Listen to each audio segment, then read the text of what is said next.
Good morning. This is December the 5th, 2024. We are in BBIS first semester compulsory English class, and this is the second session today. In the first session, we started reading the research paper, and we talked about things like the abstract, and we also read the first paragraph of the introduction section. And we tried to locate the thesis statement and understand the thesis statement. And we also said that a thesis statement can be revised, changed, reworked. That's why we call it as a working thesis. You finalize your thesis statement only when you complete your research. So do not worry too much about thesis statement, but understand that you cannot begin research if you don't have a serious idea to talk about. You cannot begin research if you don't have a serious idea to talk about. Okay, let's move ahead. We'll read paragraph 2. I aim to finish introduction in this class today.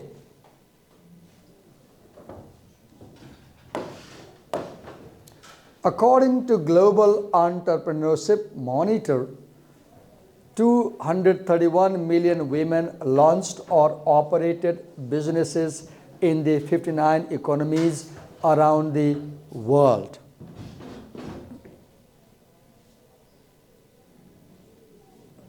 Okay. Come in. So we read that were studied in the latest 2018 and 19 report on women's entrepreneurship, Elam et al. 2019. So let me focus on the sentence. We will read sentence by sentence. Here is a comment I wrote at home. So paragraph 2, sentence 1, that begins here and ends here. So what does it do? It cites a source. For example, if you see Elam et al. 2019. Now I'm telling you something new, technical thing. This is called as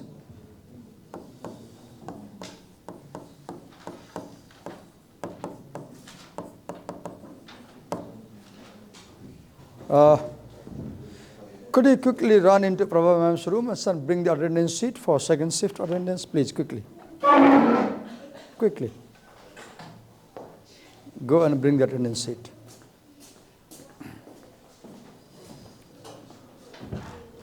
This is called in-text citation. So the word citation comes from cite. And SIT, cite means a place. CITE, cite means to show. CITE, cite means to show. Now what is citation? Research, as the word suggests, research,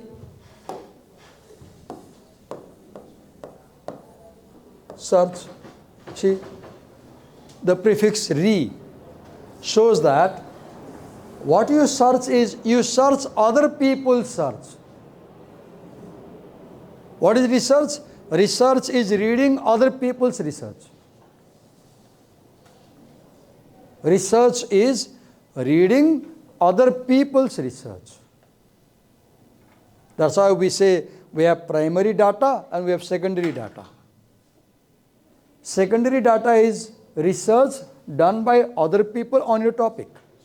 Now, when you please mark the presence of the people who are present in the second session. Put the date and write second session. So, when you look what is happening here, this idea, this data, according to the Global Entrepreneurship Monitor, 231 million women launched or operated businesses in 59 economies around the world that were studied in the latest 1819 report on women's entrepreneurship. This information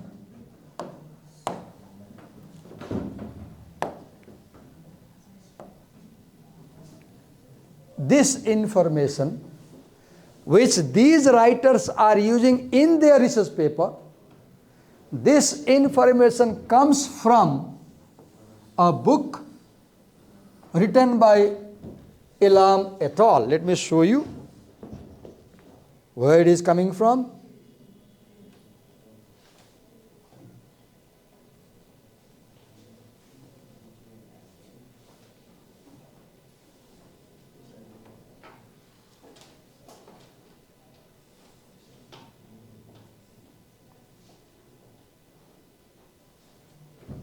Look here. Up in paragraph 2, you read Elam et al. Et al means more than 3 people. Now, you see here, first author, Elam AB, author 1. Last name, middle name, maybe first name. Brush CG, second author. Green PG, third author. Bomber B, fourth author. Dean M, fifth author.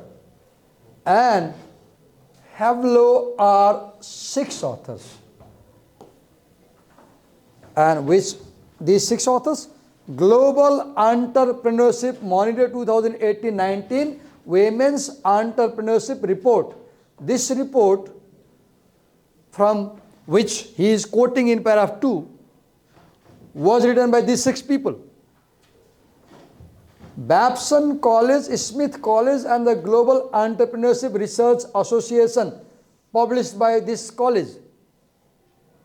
When was this published? July 21, 2020. Where did they get it from? https://gemsconsortium.org report, GEM 2018-19 Women's Entrepreneurship Report. Now you ask a question, Divakar sir, why do we need this information at the end of the paper? This is called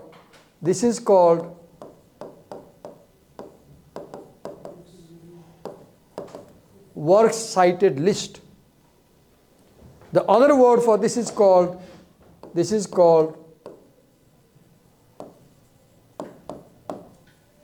documenting your sources. Research is highly respected, highly paid. Researchers get a lot of money. Respect. Why? Because they document their sources to make it authentic, to make it credible. Research is highly credible if well done. For example, if you read that Elam in paragraph 2 and wanted to know what is more in that paper, you consult here, go online, and you will find this report. Did you get my point? This element is documenting sources. This element is works cited list, where you have the authors. Because you have 6 authors in para 2, he said Elam et al. If you have more than 3 writers, you mention the last name of first writer, and for others you write et al. Is that clear?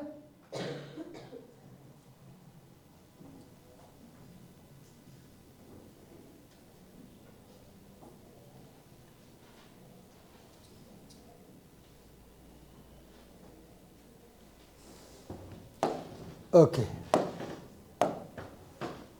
According to the Global Entrepreneurship Monitor, 231 million women launched or operated business in 95 countries around the world that were studied in the latest 1890 report on women's entrepreneurship. Read the comment here. Cites a source, as I explained you, offers data to make a claim that women's business are on the rise around the world. Look, this is called implicit claim. The writer nowhere says that women's business is rising. But he proves how? By saying that women are launching and operating business in how many countries? 59 economies around the world. So look, he says women are operating business in 59 economies. He means, he shows women's business is rising. So we can't ignore this topic. I repeat, you always understand two things. Every piece of writing says something and it shows something. It's very easy to understand what it says. It's very difficult to understand what it shows. Good readers know what the text is showing.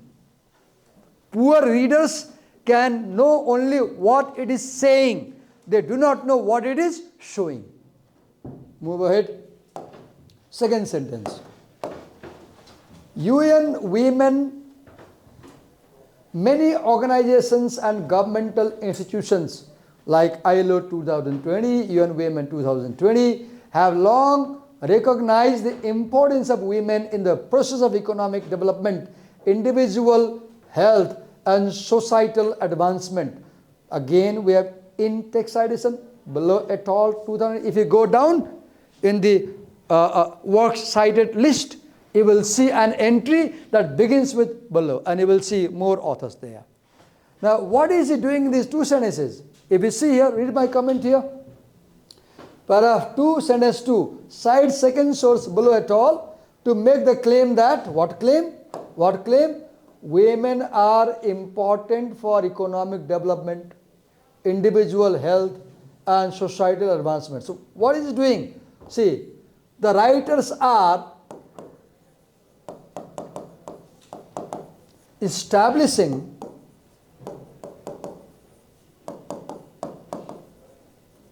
the significance of their issue or topic. So ask a question, Divakar sir, what is the function of introduction in research paper? One answer comes, the introduction section of a research paper should show why the research topic is important. Why the research topic is important. In 7th semester, you will write research paper here. So your introduction should do what? It should show why your topic is important. Otherwise, your readers will not give their time and energy to read it. Okay, move ahead.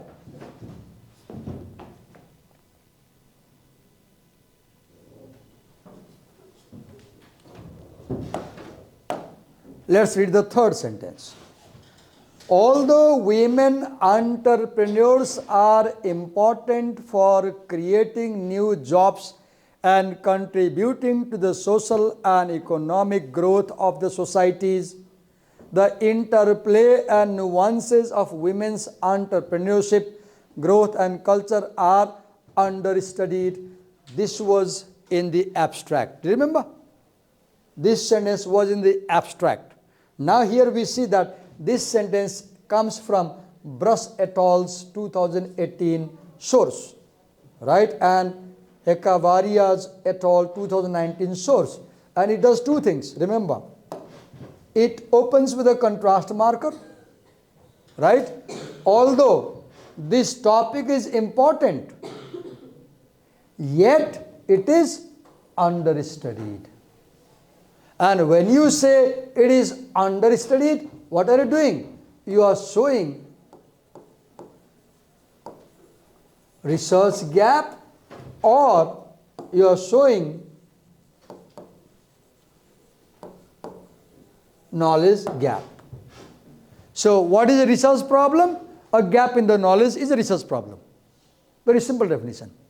What is a research problem? A gap in the knowledge about any topic can be a research problem. So when you reach in 7th semester, I see people here running around saying, sir, problem, I don't know the problem.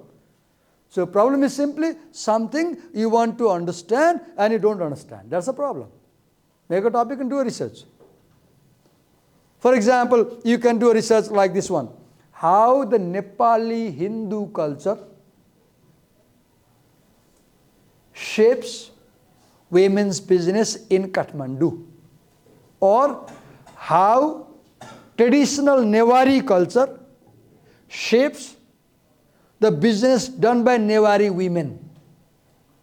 Look, you can do a wonderful research paper later on, picking up idea from here. Okay, now we move to paragraph 3 now. Let me comment on the third sentence also here before I move ahead. Paragraph 2, sentence 3 cites 2 sources and concludes that, what does it conclude?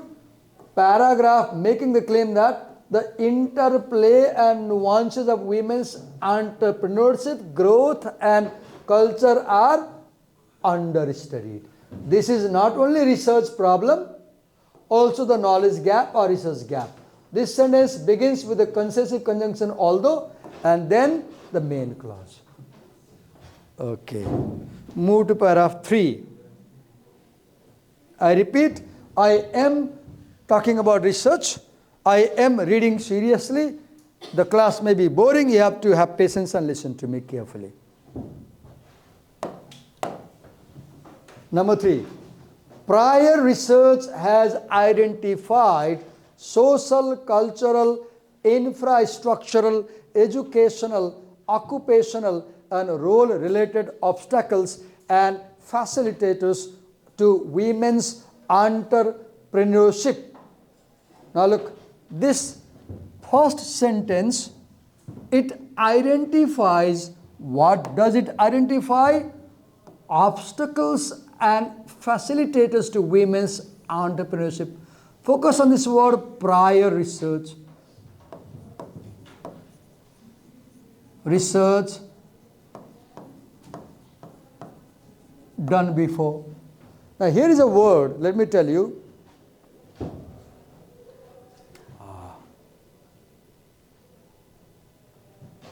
Something like C-A-R-S,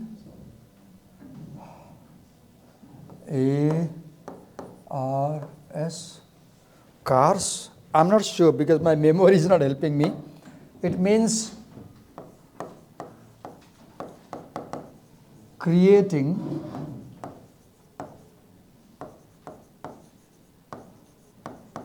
research space. Creating research space. I'm not sure about this word A or if it is there or not.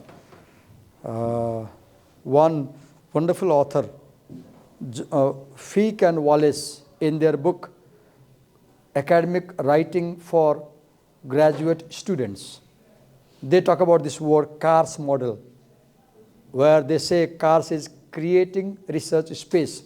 Now, when you begin your research and you don't have research problem, now ask a question, Divakar sir, I just started doing research and I don't know how to find a problem.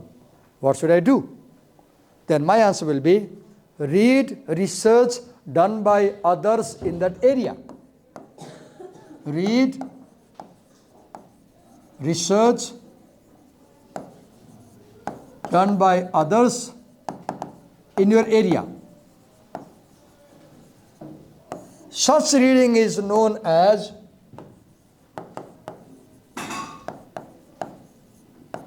we call it literature review. We call it literature review. What does review mean? R-E-V-I-E-W.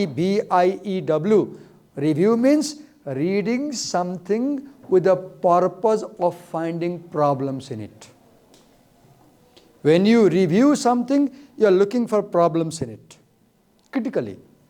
Review is always critical. Review means you aim to find gaps, loopholes, problems, and correct it. Review is always critical. Review is critical. If you write a paper and I review, my aim will be to find your mistakes in the paper and give you feedback. Improve this, change this. So literature review means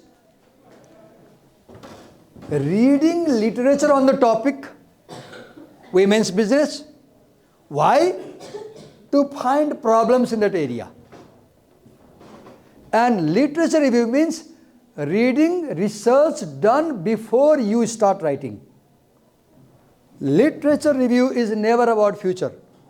It's always about the past. If you are writing a research paper, in December 2024. Literature review means you will read all the things which were published up to November 2024. Or maybe you have some paper published in December 2024, first week. Till today. Are you clear? Review, what is review? Reading literature written on the topic in the past. In the past. Now ask a question. Why do we need to read literature of the past, Divakar sir? I repeat, you ask me a question. Divakar sir, why should we read literature of the past? Then my answer will be, in research,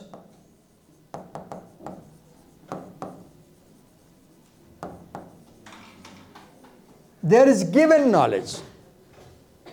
In research, there is given knowledge. What do I mean when I say given knowledge? You were born in 2004, let's say, or 6, let's say. But before you were born, people were doing research.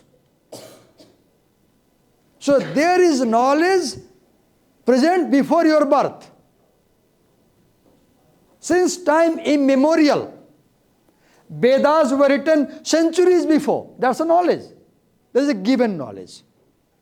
There is given knowledge, right? Understand?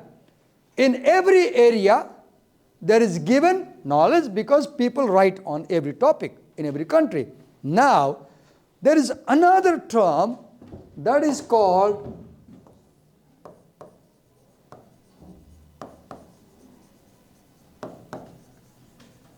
new knowledge. What do we call it? New knowledge. New knowledge is that you create. New knowledge is that you create. Given knowledge is that others have created on the topic. So some people have already written books on women's business. That is given knowledge about women's business. But you see that those books, those papers do not properly explore the connection between gender role expectations and culture. They do not explore the connection between women's business and culture.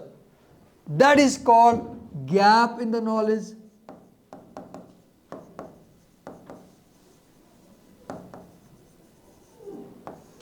Gap in the knowledge. Gap means lack of understanding. Gap means lack of information.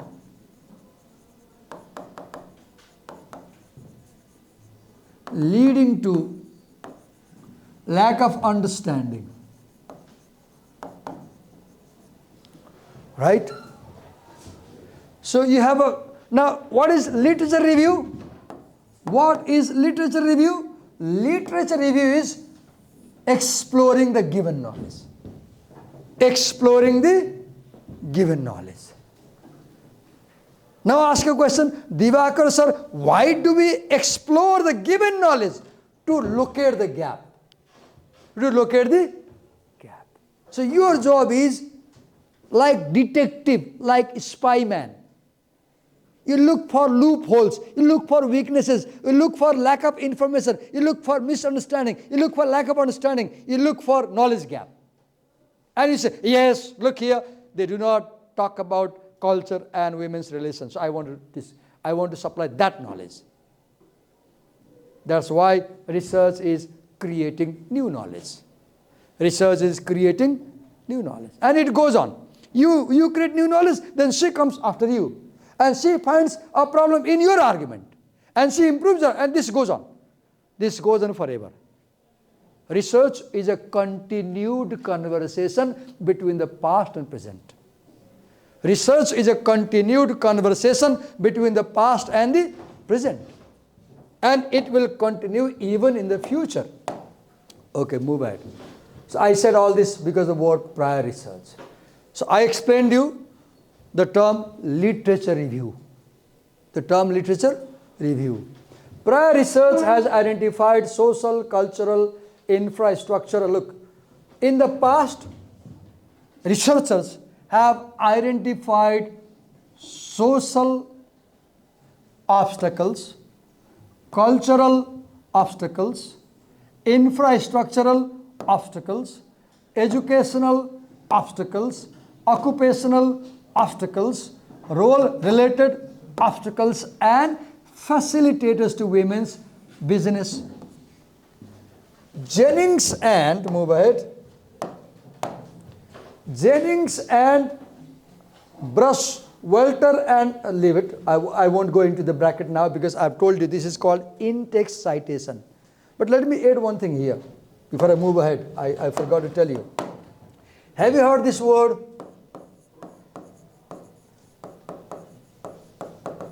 Have you heard this word? Plagiarism. Please do not pronounce that plagiarism. Many people mispronounce this word as plagiarism. It's not God, it's jaw. How do you pronounce it? How do you say it? Plagiarism. The verb is plagiarize. The verb is plagiarize. Its literal meaning is academic theft. You not only steal money, you can steal ideas. You can steal ideas. And when you steal ideas, this is more dangerous. This is more dangerous. Now, just imagine that here we remove this part. We remove it. It is not given. Imagine it is not given here. What will happen if this is not given? You will wrongly think that this idea originated in the mind of these writers. You will wrongly think that this idea, what idea? That women's obstacles and facilitators, these areas have been identified. This idea, you will wrongly think that this idea is coming from these writers' mind. Whereas we know this idea does not come from these writers' mind. It comes from the mind of these authors. This is not their idea. This is another people's idea. So plagiarism is not telling your reader honestly where you got that idea in your research paper. Plagiarism is you steal their idea but don't mention their name and give the false impression to your reader that, oh, kati jane ko hola yasle. Whereas that kati jane ko is not yours. It is somebody else's. So what are you doing? You are stealing other people's ideas and wrongly presenting them as your ideas. Thereby you are cheating your reader. You are cheating your reader. Such cheating in the academy is known as plagiarism, and this is a very serious issue. And if you do this thing, you will lose your degree. Not only that, the college may kick you out of it. Have you heard? I forgot the year. One governor in one of the American states, I forgot the state also, he lost his job of governor because it was found that he had committed plagiarism in his PhD research. He lost his job. In the Western culture, in the academy, plagiarism is taken very seriously. And if you, in a research committee, they show you, look, you stole, your face will go pale and blue. You will be embarrassed. There is no embarrassment as serious as plagiarism. It's like saying, you, ta chor. How do you feel if somebody says, talai chor? How do you feel? It's like that. It's like saying, talai pocket mar. How do you feel? So stealing someone's idea is like picking someone's pocket. Never do that. Never, never do that. If you did, they will behave with you just as people behave with a pickpocket. Do you want to be a pickpocket in college? No. So now what is the easiest way? The easiest way to avoid stealing and being accused of such serious crime is simply acknowledge the source of your idea. Acknowledge the source of your idea. This acknowledgement of your source is known as in-text citation. What do we call it? In-text citation. Why in-text? This is the text. It is in the text, so in-text. Citation means I am citing you, my author, where I got the idea from. Now, once I do this, I am not plagiarizing, or they are not plagiarizing. So I explained you the concept of plagiarism in research. Are you clear? Yes. Okay.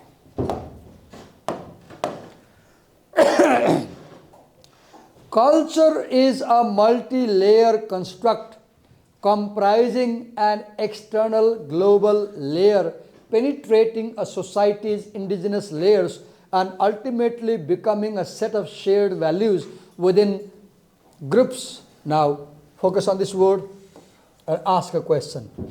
What does it do? It defines culture.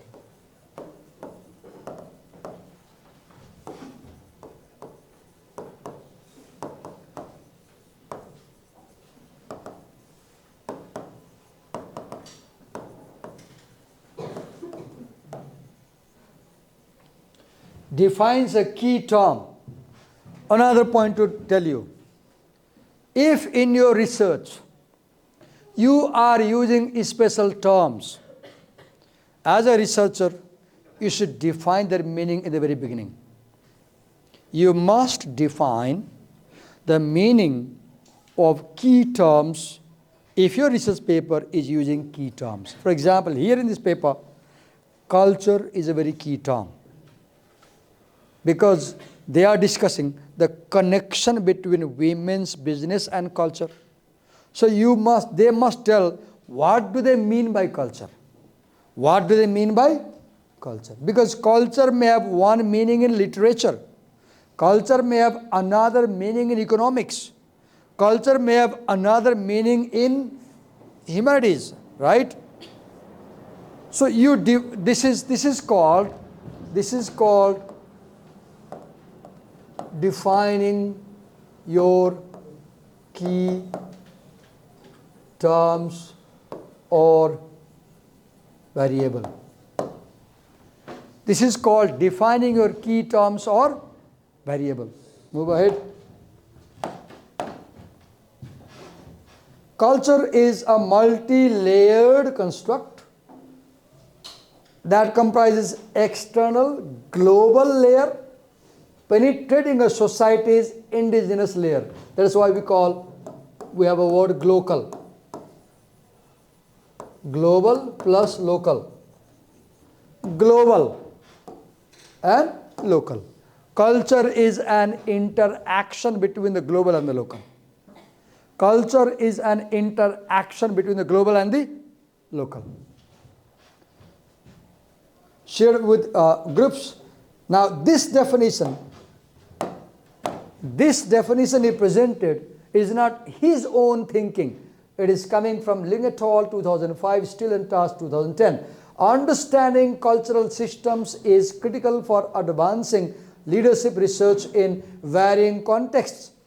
Cultural indicators relate to specific beliefs, norms, and expectations. What is culture? Belief is culture. What is culture? Norm is culture. What is culture?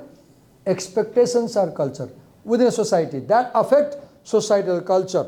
Again, source. This and the now look. This means the culture. Culture and the entrepreneurial environment within which businesses are founded and operate together affect women's entrepreneurship. So they are here, what are they doing? they are repeating the thesis. They are repeating the thesis. They are saying that these factors and the entrepreneurial environment, they affect women's business. Move to paragraph 4.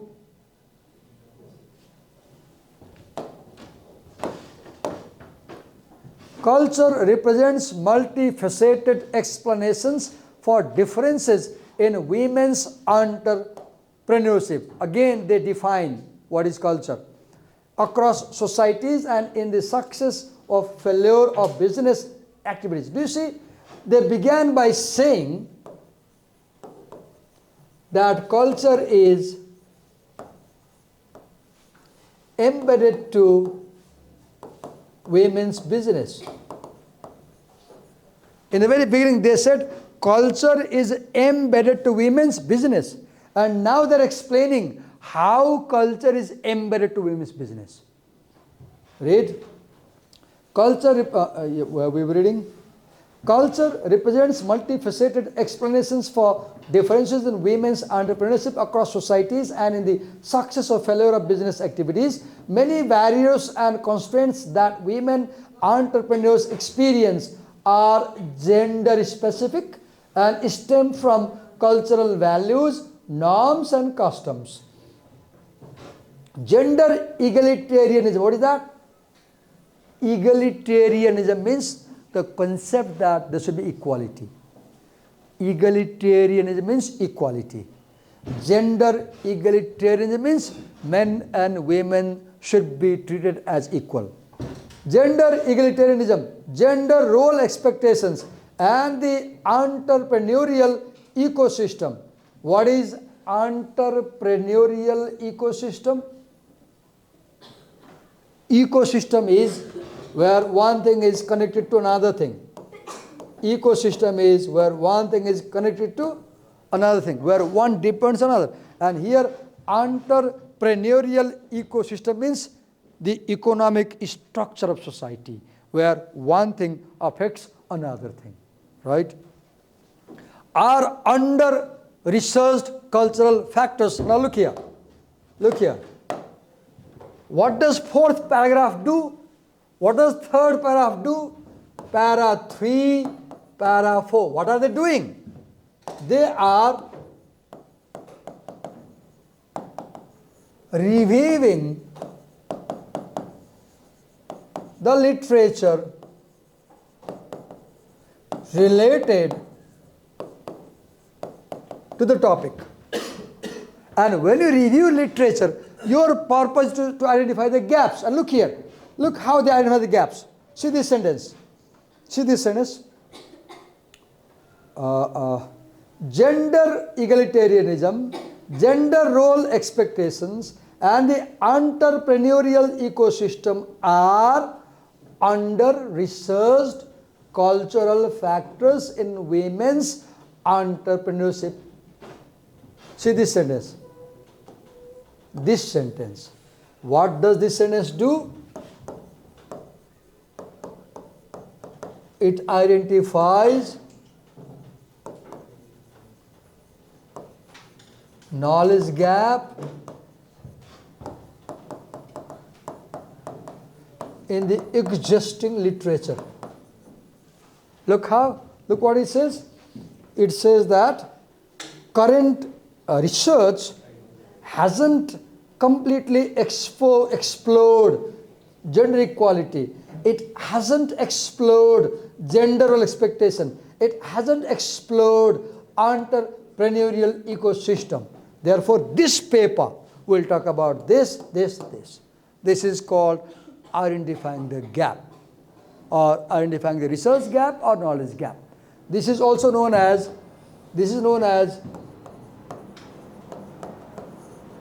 identifying the niche. In management, you have the word N-I-C-H-E, I think. I don't know how to pronounce it. Niche. Niche is an area where there is business possibility. Niche is an area not yet occupied by others. Niche is an area available for you. Suppose this is a niche, I can sit here. Nobody is sitting here. In research, what is a niche? an area of knowledge that is not explored yet. So you can explore that. Okay, read ahead.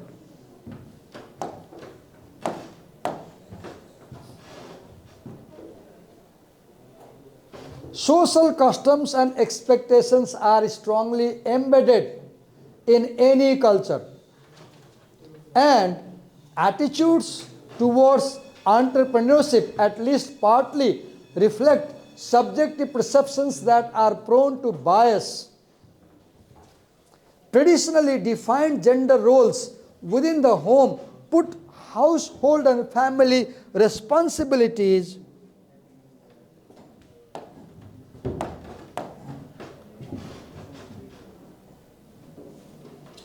largely on women, while men provide economically for the family by working outside.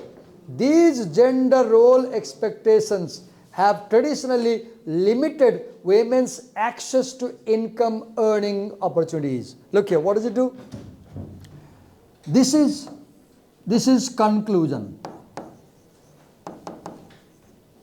This is a claim. This is a statement. This is an argument. And what goes before here, this is evidence. This is reason. This is proof. So first they show these evidences and then they argue. What do they argue? These gender roles. What gender roles? For example, look, traditionally defined gender roles like household and family responsibilities for women and economic responsibility for men. So these gender role expectations that women should stay home and look after home and men should go out and earn money. What do? Have traditionally limited women's access to income earning opportunities. Because women are not expected to go out of home and do business, they can't have access to business.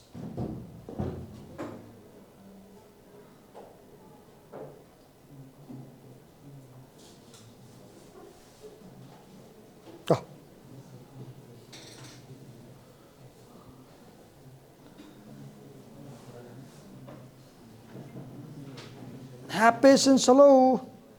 We're about to finish. Have patience. I told you today it may be difficult. Other research presents more positive notions about culture and women's entrepreneurship. Look, other research, this is literature review.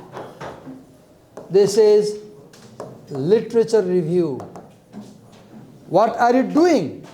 You are showing the gap with other research. What is the gap? Other research talks only about positive ideas about culture and women's entrepreneurship. They do not talk about negative ideas. So this paper will focus on negative ideas about women and business, which to some extent counterbalances the important scholarship done on male and female stereotype and biases. So it implies there is more study about male, there is less study about female, while work-life imbalance creates barriers for women. Women are supposed to give more time for life of the family. Starting and running business, women have found ways to merge their personal and work lives. Women's capabilities are increasingly recognized as complementary to business goals. Skills developed particularly well from the very house, responsibilities that can so unevenly impact women. Only yesterday, I was in social media. I read one news about Indian woman. It says सड़क किनारे मिर्ची बेचने से करोड़ों के अचार के व्यापार तक. I watched the video. It's about an Indian woman. She used to sell chilies by the roadside. Today, she has a business of stuffed chili. And she has employed more than 100 women to work. And she runs a business of millions of rupees. So women can start business from their house products. Right? I know one of my sisters, I tell him on camera, I won't name her, मेरो एकजना दिदी हुनुहुन्छ दाजुभाइको नजिकै. उहाँले गाउँमा के गर्नुभएको छ भने उहाँलाई त्यो ग्यास्ट्रिक बढी हुन थाल्छ कि ग्यास्ट्रिक बढी हुने. अनि केले निको होला भनेर चाहिँ घरमै जडीबुटीको औषधि बनाउनु भएको छ. औषधि बनाएपछि खानुभयो आफूले बनाएर हर्रो भर्रो के राख्नुभयो. उहाँलाई फाइदा भएछ. उहाँलाई फाइदा भएपछि कहिले देउरानलाई दिनुभयो, जेठानलाई दिनुभयो, फ्यामिलीमा दिनुभयो. सबैलाई फाइदा भएछ. सबैले माग्न थाले. छिमेकीले दिनुभयो. आज उहाँले त्यसको व्यापार गर्नुहुन्छ. 1000 रुपियाँमा यति दिनुहुन्छ. उहाँको राम्रो व्यापार छ. त्यो सुरु कहाँ भएको? उहाँले आफ्नै ग्यास्ट्राइटिस ठीक गर्दा सुरु भएको. If you have a remedy, you know, you can sell it. Right? So women start business from home. That can so unevenly impact women, such as multitasking. Look, women are supposed to do a lot of things, right? Interpersonal skills and emotional empathy. So, okay. Other research. See the word. Other research. Other research. See the language of literature review. This is the language of literature review. Other research shows that as more women are seen leading business, the notion becomes institutionalized and less foreign. This phenomenon helps to shift cultures in a way that reduces barriers to women by adding legitimacy to their business, so that the notion of women in leadership becomes increasingly ingrained in a culture's social and economic fabric. Why women can't do business? Because women are not seen as leaders. They are seen as followers.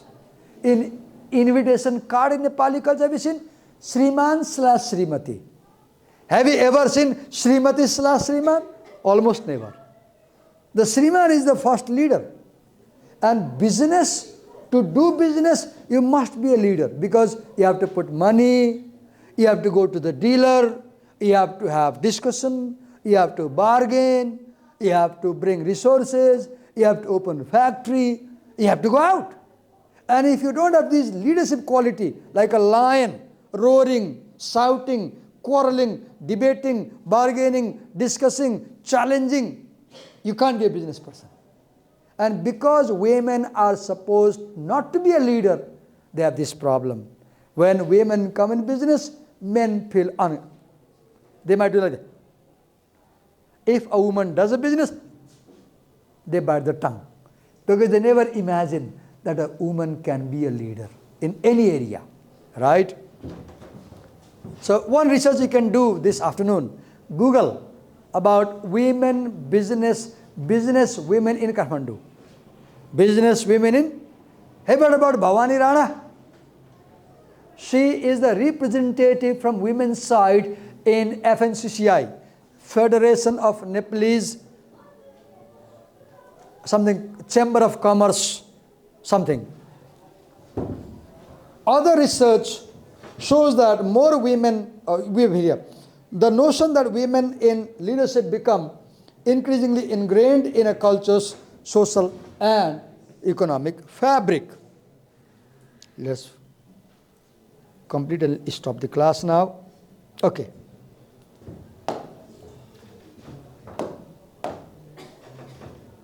We can finish one more paragraph. This special issue of Small Business Economics and Entrepreneurship Journal short papers, look here. Now the topic changes. This issue from which we have the paper, short papers that fit within the overarching theme of women's entrepreneurship and culture. We invited contributors to investigate female entrepreneurship in a variety of cultural and societal settings with a particular focus on women's entrepreneurship and culture. Interactions between and among cultures and societies, cross-cultural similarities and differences, and the impact of culture and the impact on culture. Impact of culture on culture. Emphasis was placed on studies that consider the opportunities, strategies, and business models, as well as the challenges faced in today's increasingly digitized and networked world, emphasizing how women start and grow their business. Despite the multifaceted complexities encompassed by a topic as broad as women's entrepreneurship and culture, the 8 articles. Now look, see the scope. The introduction presents the scope of this research. What is the scope?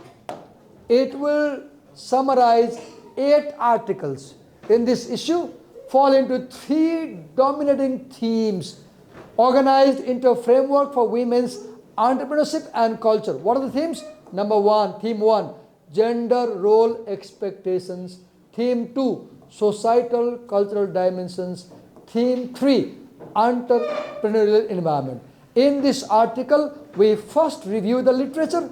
I showed you, and there is more review below.